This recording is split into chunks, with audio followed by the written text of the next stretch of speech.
दोस्तों, आज की कहानी है ननद रानी ससुराल तो मेरा भी सपन है, पर क्या मैं ससुराल में खुश रह पाई। दोस्तों, कहानी शुरू करने से पहले अगर आपने चैनल को सब्सक्राइब नहीं किया हो तो कर लीजिए, ताकि आपके पास पहुँचे हर रोज नया वीडियो। बेटा, जब मन कर चली आना। विदाई के समय कई माँ के शब्द रूसी को याद आ रहे थे, साथ ही आंखों से आंसुओं की धारा बह रही थी।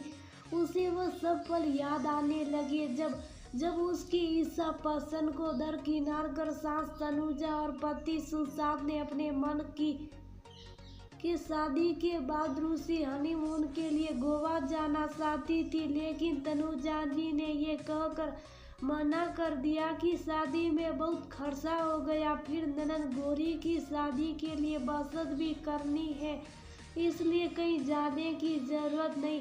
शुरू में तनुजा जी रूसी को कभी घूमने या मायके जाने की इजाजत दे देती थी, लेकिन धीरे धीरे वह भी बदसा हो गया।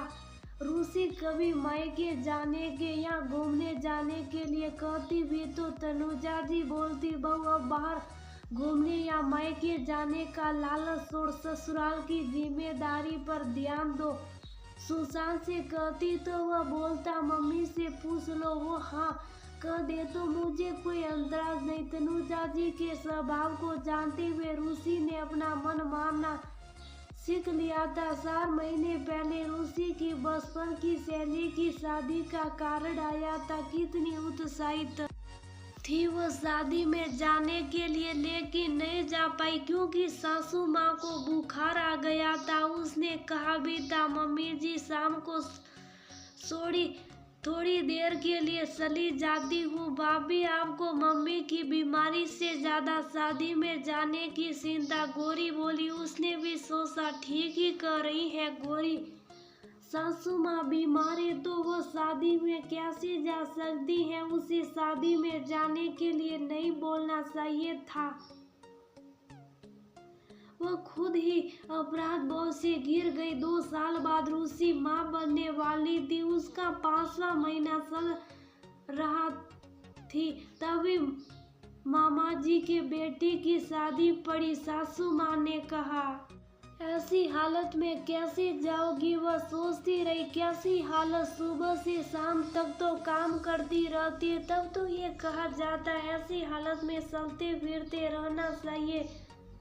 मामा जी का फोन 2-3 बार सुशांत के पास भी आया। उसने कहा मामा जी आप जिद करोगे तो मैं रूसी को ले आऊंगा, पर कोई गड़बड़ हुई तो जिम्मेदारी आपकी होगी। बेचारे मामा जी आगे कुछ बोल ही नहीं पाए। फिर माँ ने ही मना कर दिया, रहने दे बेटा, कुछ भी हुआ तो तेरे ससुराल वाले नाराज हो जाएंगे।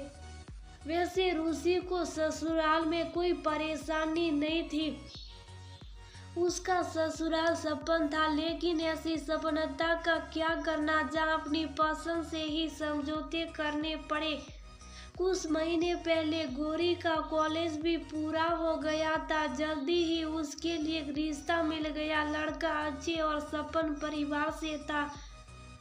तनुजा, सुशांत और गौरी ऐसा लड़का और घर पाकर बहुत खुश थे। मेरी बेटी तो राज करेगी, उसे किसी चीज की कमी नहीं होगी। अक्सर ही तनुजा जी घर आए लोगों से बोलती और उनकी बात सुनकर गौरी भी अपनी किस्मत पर इठलाती।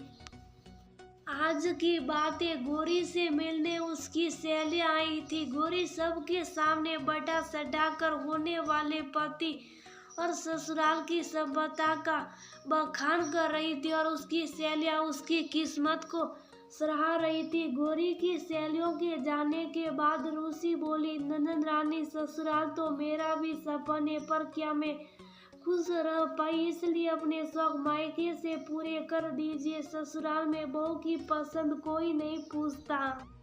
तुम ऐसा क्यों बोल रही हो, तुम्हें यहाँ क्या कमी है। बाहर से आते हुए रूसी की बात सुन शांत खुशी से बोला, खाना कपड़े लत्ते का अभाव होना ही कमी नहीं होता, इसके अलावा भी बहुत सी इच्छाएं होती। मुझे तो अपनी पसंद का कोई भी काम करने की इजाज़त नहीं, यहाँ तक कि अपने मायके जाने के लिए भी मुझे आप लोगों की आज्ञा लेनी पड़ती है। कभी आपने महसूस की है मेरी बेचैनी जब मम्मी जी को हल्का सा बुखार होने के चलते मैं अपनी सहेली की शादी में नहीं जा पाई थी। बस 2 घंटे की इजाज़त मांगी थी और गौरी भी उनकी देखभाल कर सकती थी, पर नहीं, सब जिम्मेदारी तो बहू की होती है। अब आपने महसूस किया वह घुटन जब आपने मेरी बहन की शादी में जाने से मना कर दिया था। मेरी सूजी आंखें भी आपके दिल